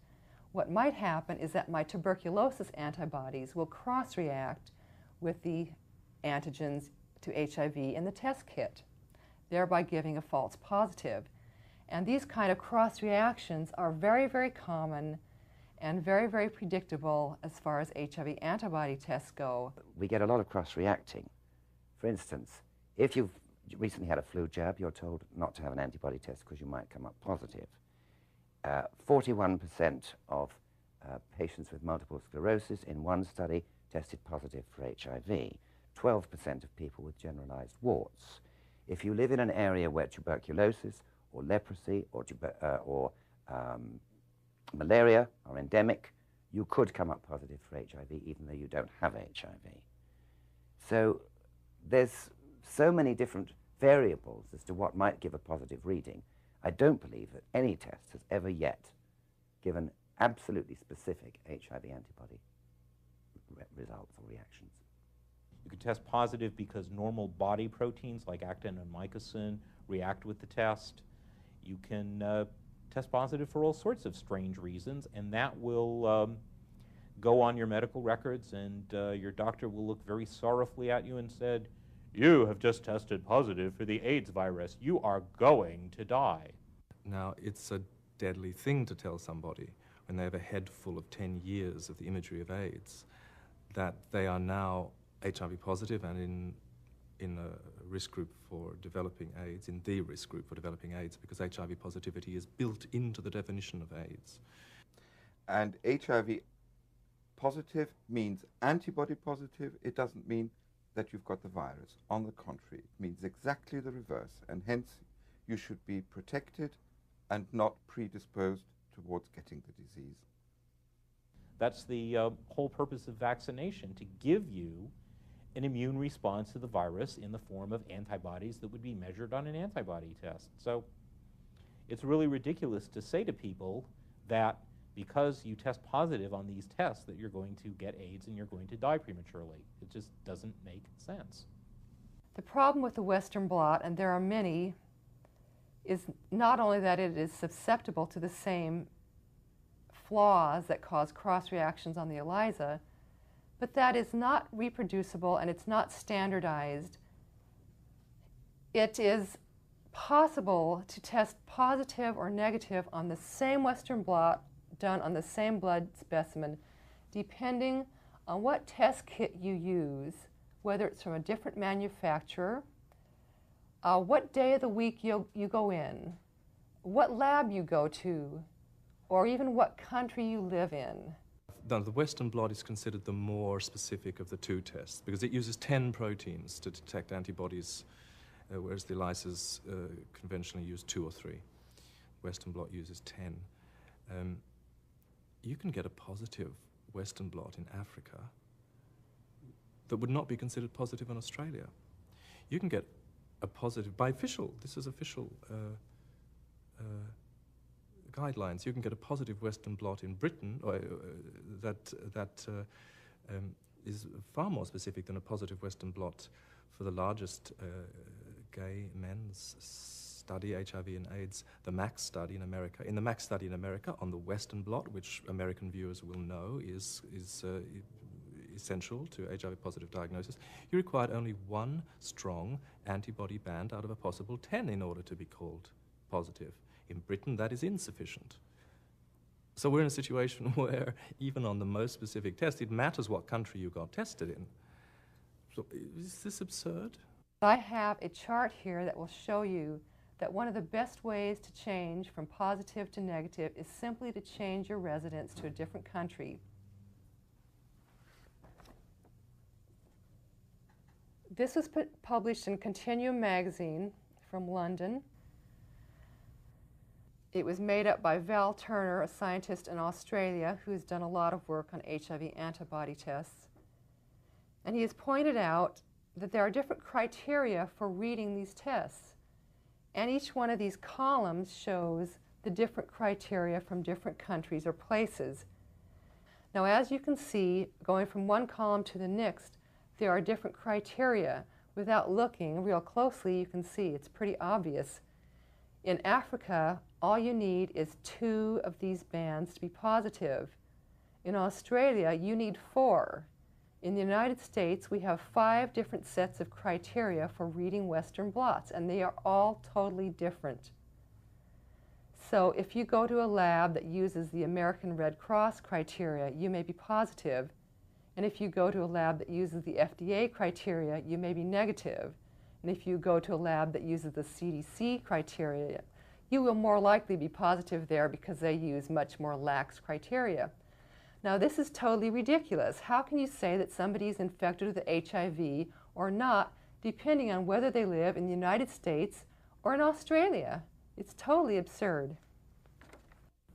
What are the different antigens and antibodies and conditions will cause a false positive reading? Well, like I said, we have hepatitis B, and we have herpes simplex, which is a very common condition. There must be millions of people in the United States infected with that. And flu, or a flu vaccination will do it, and even the common cold. Now, this would be a very rare chance that that would happen, but it is a possibility. And in countries like Africa, where it's supposed to be riddled with AIDS, or in Southeast Asia or India, where we are supposed to have these new up-and-coming heterosexual AIDS epidemics, what's really happening there is that there are such huge amounts of endemic tuberculosis and malaria and hepatitis B and all of those things cross-react on the tests, that's what's happening. When people are tested in those regions, it is very easy for a cross-reaction to take place. And there are other things, such as alcoholic hepatitis, the connective tissue disorders such as lupus or mixed connective tissue disorder, or rheumatoid arthritis, and there are a lot of people that have that. And the methods of the viral load papers and studies, the methods are wrong. They're shoddy science. They don't make sense. They're based on PCR, which isn't really good for HIV, and they just don't do the right calculations. Plus, even if they did actually find millions of viruses like they claim to have found, what they're claiming to have found is not the latent viruses that have infected the cell, but free virus, which is outside the cell. Now, the old standard mainstream AIDS research says that free virus, which is outside the cell, is not infectious because when it is outside the cell, the envelope of the virus is very fragile and it usually will fall off. So in order for one cell to infect another with its HIV, the cells have got to butt up against each other. And if the virus is just free and it's out floating around in the bloodstream, it's probably lost its envelope. And the envelope is a crucial part of the infectivity process. Without the envelope, it can't infect because it can't bind on to the little site, the receptor site where it's supposed to bind itself. The general public doesn't understand the idea of a gold standard here. Neither do doctors, physicians. So, I mean, you know, you just pull the average physician away from his convention someplace in Cincinnati or something and sit down and have dinner with him and talk to him about this kind of a situation and see how much he really knows. Like, does he know what a Western does? Does he know what a Western blot actually does? I mean, how is it different from this ELISA test? Does he understand how an ELISA test is operated? Does he understand anything about the statistics associated with the times when they've been tried? No, he doesn't. And he doesn't give a damn either. What he knows about is that when he has a patient, he charges them a certain amount of money for every treatment that he does, for every little prescription that he writes, and he likes to have a lot of patients. And the county health department also knows that due to the Ryan-White Act, for every single person who is diagnosed as having AIDS in the county, $2,500 a year from the federal government. So the county health department is actually pressuring doctors by their little subtle ways. They're not coming over and beating them, but don't miss an AIDS case. You report it to us. If it's a positive test on the HIV, you report it to us because it's $2,500 in our pocket every year.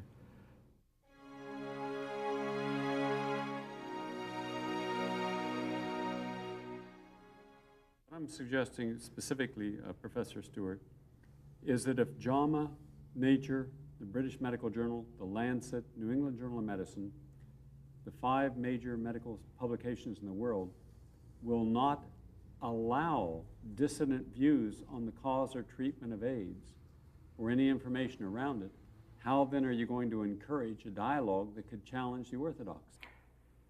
Good question. You've mentioned the big 5. You've mentioned Science, Nature, the New England Journal, the Lancet, and the British Medical Journal.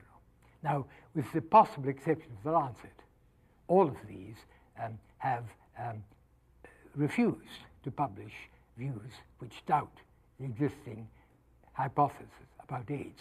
And the 2 main aspects of the hypothesis are that AIDS is caused exclusively and finally by HIV, and secondly, that this is universally infectious and will cause a pandemic by heterosexual transmission in the general population.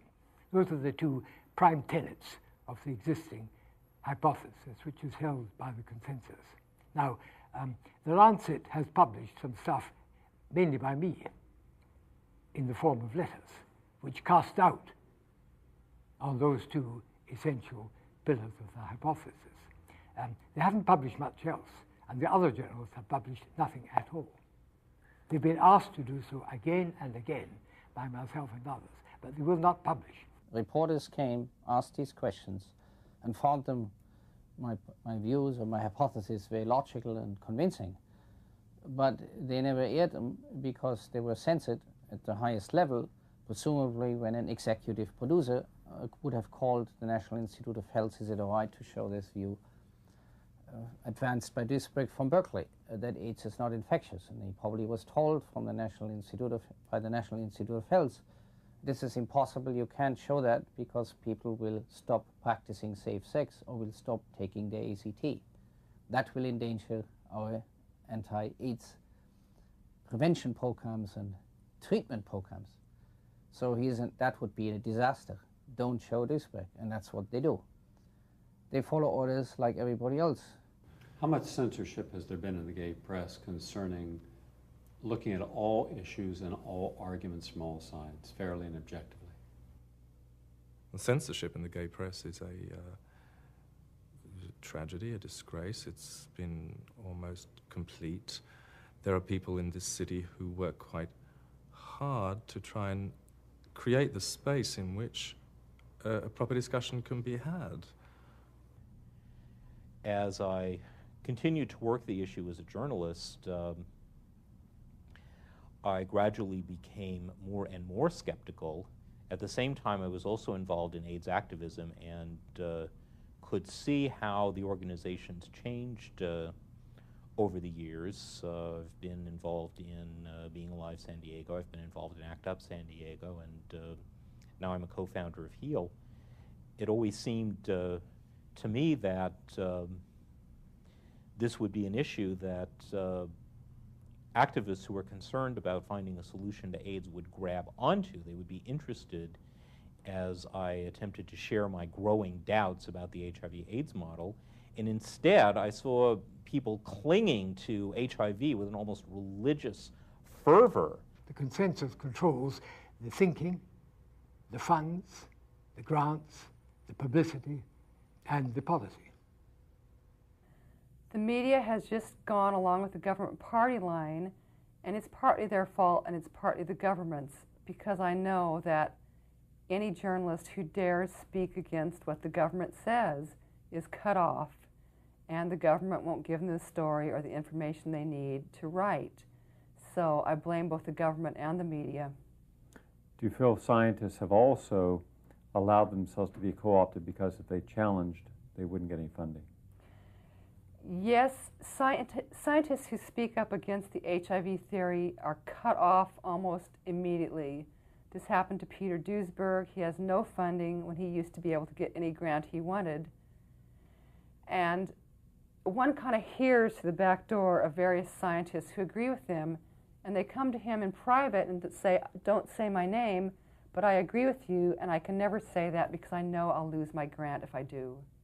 My funding, for example, from the National Institute of Health will not be renewed as of this year, and I may be out of business then. Also, my colleagues have essentially excommunicated me. I'm not invited to meetings, or hardly ever to meetings anymore, not ever to one on AIDS. I'm not allowed to publish in the same journals anymore as I used to. Even as a member of the National Academy, I cannot publish in the National Academy my views that drugs may be the cause of AIDS. And I have plenty of evidence to support it, to document my claim, which might be very relevant to the health of millions of Americans and people on this planet. Yet I'm censored because I'm essentially considered to be an outcast or an odd man or somebody who has controversial views.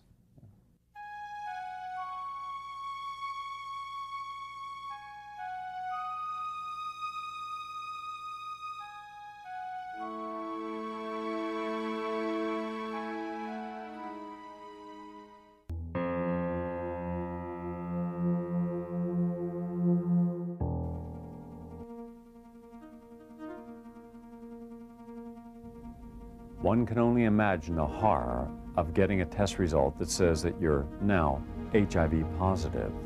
For most, they would equate that with AIDS and a death sentence, but not everyone. For many, the HIV positive test has taken them on a unique journey, a hero's journey, overcoming obstacles, as you will see, with a very unique perspective.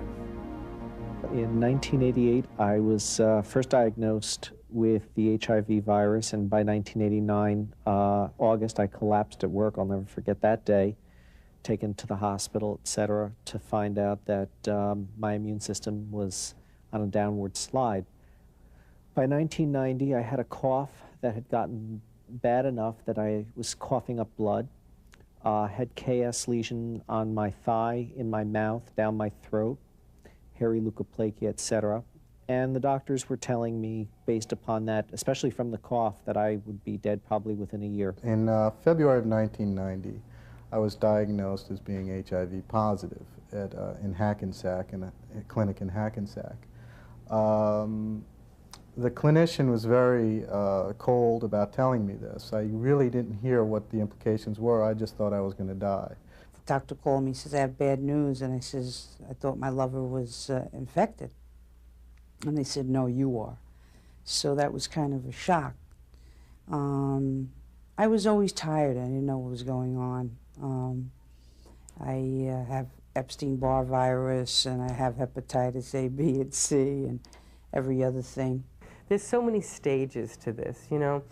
The onset of diagnosis is depression, there's anger, there's hatred, fear, why me, how could this happen to me?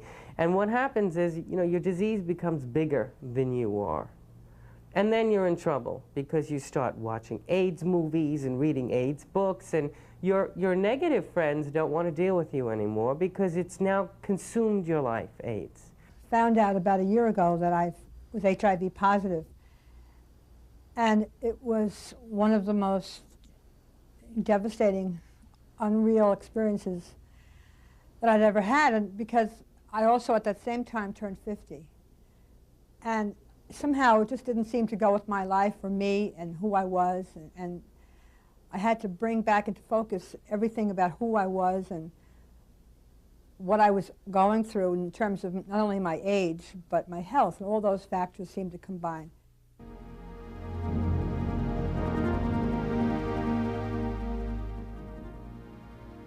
I know a minister in Texas who's continually being harassed just for running a home where people have AIDS. And people with HIV, they go to a church picnic in Ohio, we're told, don't bring any food to the picnic unless it's cellophane wrapped, and we want to make sure the cellophane is on it when you show up. And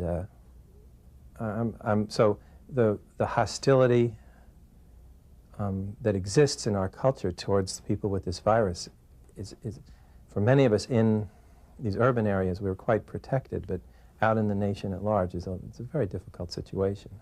The fact is that there are those of us that now can't get life insurance, can't get mortgage insurance, are being discriminated against because of the fact that we were diagnosed as having a disease and we could live now for 50, 60, 70 more years, but because of the fact that maybe we went out on disability or whatever, we were diagnosed as having that disease, we cannot do anything about it. I can't get a mortgage because of it.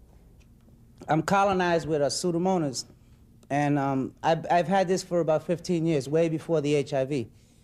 And that's the only problem that I've had, other than, you know, I keep getting infections because I'm colonized. And just recently, when the CDC expanded the definition of AIDS, now I have AIDS. You know, and meanwhile, I've been dealing with this for like 15 years. I'm a retired chef. I lost my job because of my disease. I don't even want to say disease, because of my illness. My lover didn't want me anymore. I lived very, very well.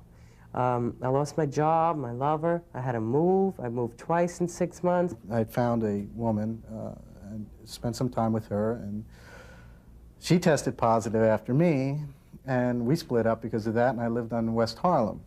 So here I am. I went from president of my own corporation in New Jersey to a bike messenger living on 136th Street with rats and with a broken leg, well, broken kneecap, and living on $400 of disability because as a bike messenger I was an independent contractor and I had no means of employment. So I started digging in the garbage for 5-cent nickel deposit cans out of the garbage and to refund them to supplement my income.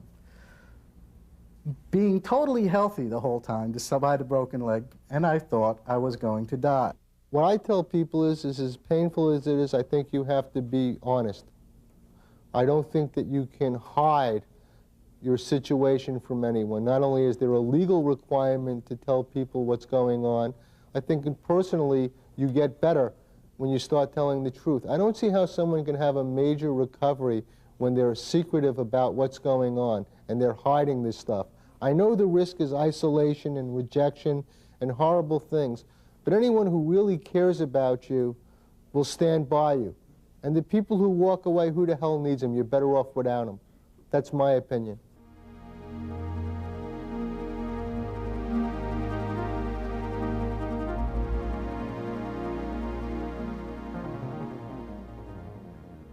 I was referred to a doctor who advised me to go on AZT, immediately because if he could keep me alive for 3 years, he almost was guaranteeing me that there would be a vaccine. I did go on the medication. I had no side effects. I handled it well, but I just was something in my body was telling me not to take it. Don't take it.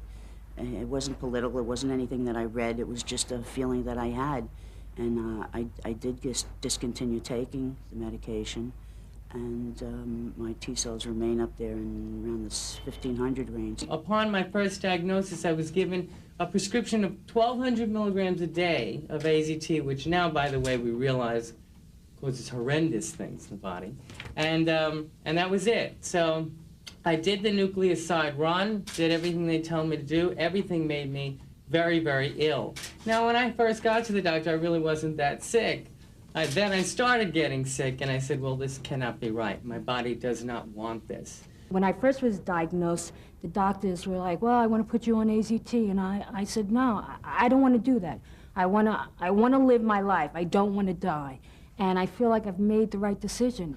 I was surrounded by 3 rubber-gloved, white-coated clinicians at Bergen Pines Hospital in Bergen County, New Jersey, and was told that early intervention was of extreme importance, that not doing anything was folly. Well, after protesting about 3 times in a row, I bolted out of there and prepared to die. When I started taking it, I broke out with herpes inside my mouth, inside my nose, all over my lips, and it was like all I wanted to do was sleep. I didn't want to get out of bed. I had pains. I knew going through the detox of drugs my body well enough to know that AZT after several weeks was horrible for me. I am taking AZT, and I'm taking acyclovir. I don't like it, and that's what brings me here, to come back to the fundamentals of taking care of my body and my mind together. It wasn't until '89 or so when this real shaky research I felt came through saying that if your T4 cells have gone below 500, you should be on AZT, and the implication was that people who chose not to do that were being irresponsible. Everything they'd given me didn't work, and they gave me a new name. They labeled me nucleoside sensitive. So there's a genre of us that are nucleoside sensitive. So what do you do now? You know, I can't take their drugs. My body didn't want their drugs, you see, but that was fortunate that I really took that as a good sign. And I knew, and this was my advice to just everyone, take control of your treatment. Educate yourself about your body. It's your body. They don't know how you're feeling. They don't know what's going on. All of the medication in the West, you know, it dissolves you in one part of your body. It may help you in another. I started getting sick around 1985 after I was exposed to defoliant C while in service. I got 2 tests done. Both were inconclusive. Then I came down in a series of about 12 different opportunistic infections. Thrush and candidiasis, and what they thought was KS, and 3 bouts of PCP pneumonia. And those who tell you can't survive PCP pneumonia, full of crap, because you can. Just can't take cortisone when they offer it to you, or pentamidine. And I was lucky enough to be in ACT UP when ACT UP still had some muster and anger to it, back in '85 and '86, and started taking a look at what was going on at the NIH and the CDC, and flipped out, and was scared out of my mind because there's nothing coming down the pipeline from them. The people who follow the advice of the so-called experts, the doctors, the AIDS expert, they get sick and die. It's almost 100%. And yet wherever you find pockets of long-term survivors and people who are at risk in staying healthy, they've taken charge of their health. None of us anticipated the AIDS epidemic. By 1984, all of the friends that I knew and loved had died. And I was still around. From the experience of my friends who've died having used AZT or any of the other pharmaceuticals that doctors love to prescribe for AIDS, I've also read a lot of information about AZT. I understand it's very toxic. I would never take it. God willing, I will never take AZT. I would say that approximately 70 to 75% of my friends are no longer around. 4 years ago, I had perhaps one close friend. I've always been very gregarious, and I always had a good support of friends. And for 3 years, up to 4 years ago, I was stripped out of all my friends because they all died. So all in all, I've known probably like about 15 people. So that's a lot of people for one person to know to have died of this illness.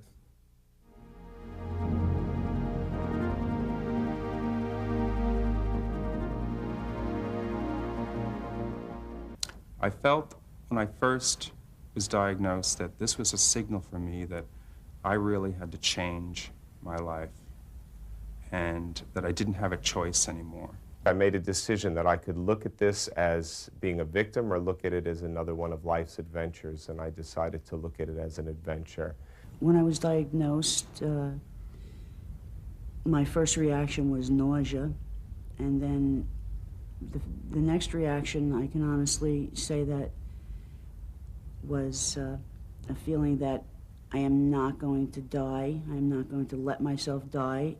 You know, if there's anything at all that I can do to contribute to, you know, to my being healthy and my future, then I was going to try and find out what it was and do it. The first change I made was I faced death, you know, more than once with drug overdoses and such, but I decided that I really wanted to live, and in doing that, I decided to do anything and everything that was possible to make sure that my life would be full and that I would enjoy the moment because it was too precious. How do you help them find people who may have not tuned into their own inner voice, their own power, their own spirit, face this challenge? And I don't think there's any question that marshaling the forces of the immune system, marshaling the will to live, promotes health. People might just challenge it, but I personally can't. There's just too much evidence of people just getting a grip, commanding their lives, and living longer, and making something of this, the challenges presented by AIDS. I decided in 1991, January, I'll never forget it, I changed my doctor that insisted on me taking AZT because that's what they told them. And I changed that, and I changed a lot of things, and I took my own power back. I started doing a lot of reading as far as reading my own blood work, so I knew what questions to ask my doctors. Many of my doctors got frustrated with me. They would, you know, tell me they're the authority, that they know that not to get caught up in this, but I always wanted to know. And I fired quite a few doctors. Came to heal, and thank God for Mike, because I started calming down. And I started realizing that getting arrested every week or so with ACT UP wasn't working, and that if I stopped being so panicked, I could start taking control of this. Clearly, over and over again, people come to our meetings and say something very similar to what he said. I'm feeling better than ever. AIDS was the best thing that ever happened to me. When I heard that the first time, it gave me a headache. I couldn't understand how someone can say that. But then you hear it over and over again, and you carefully understand what's being said. What's being said is the people were empowered. They took charge of their lives. The whole way of living, it's more than simply their health, but their whole relationship to their life has changed. And it's one where they're ready, willing, and able, and reliant on themselves to do whatever they need to do.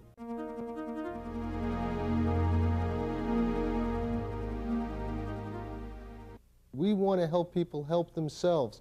And we have found over and over again, the people who get better are the people who do it themselves. No one can do it for them.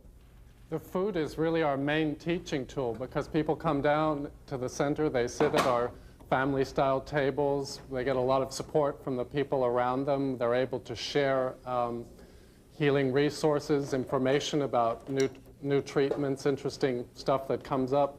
But the food is the main teaching tool. They see it, they're able to experience it, then they want to know more about it. And that's where we're able to follow up with our classes in cooking, our lectures. And the name Whole Foods Project pretty much says it all. We serve organic, vegetarian food, and whole foods simply means food that is as close to its natural state as possible. So we don't use canned foods, we don't use highly processed foods, we don't use any dairy or meat. So we are a vegan program. Just coming here lifts my spirit.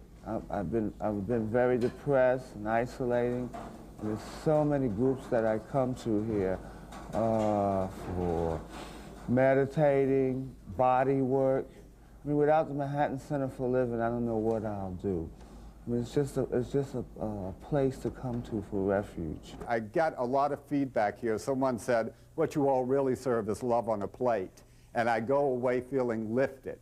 And that is part of what we do. It's not measurable, but it certainly makes a difference when you start caring about something and you want to know where your food came from. You want to know that it wasn't grown with chemicals.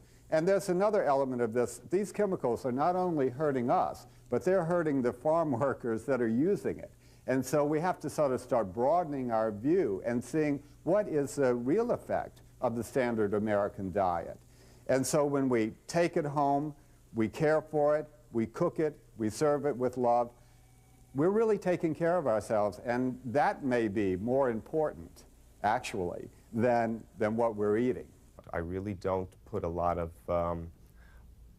energy into worrying. I live my life. I have a good time. I'm active in a lot of organizations.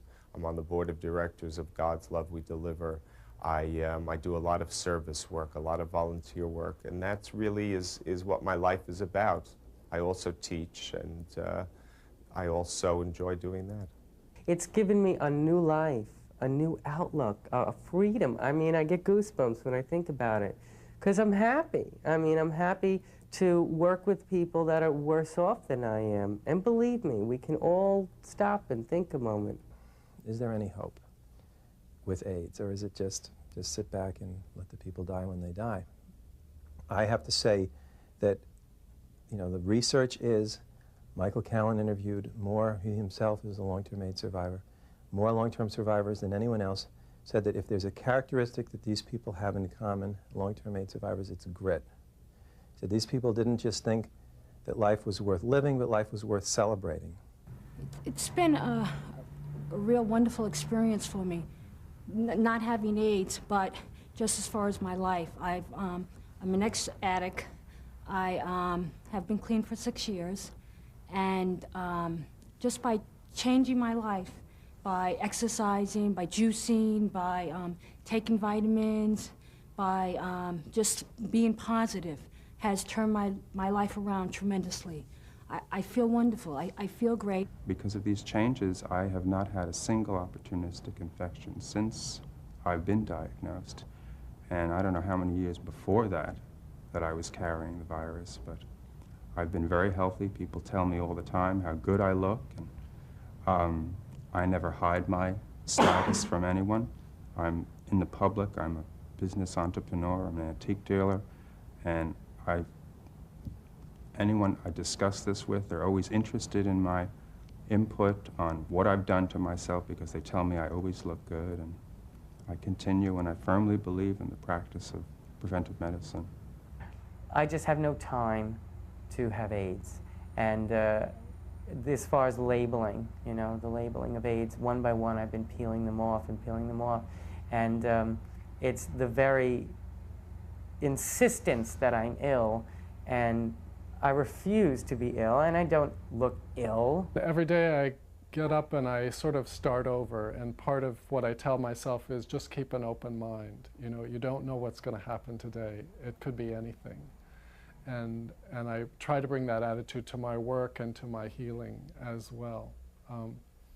because the world is full of miracles, and they could happen at any moment. Yeah, life is an extraordinary gift. This is a part of a journey for me. And I feel like I'm walking on water. We all are. My doctor said to me, whatever you're doing, he said, keep doing it. So that was a shock to me because I thought he was in charge. Well, I'm in charge. And so wish me luck.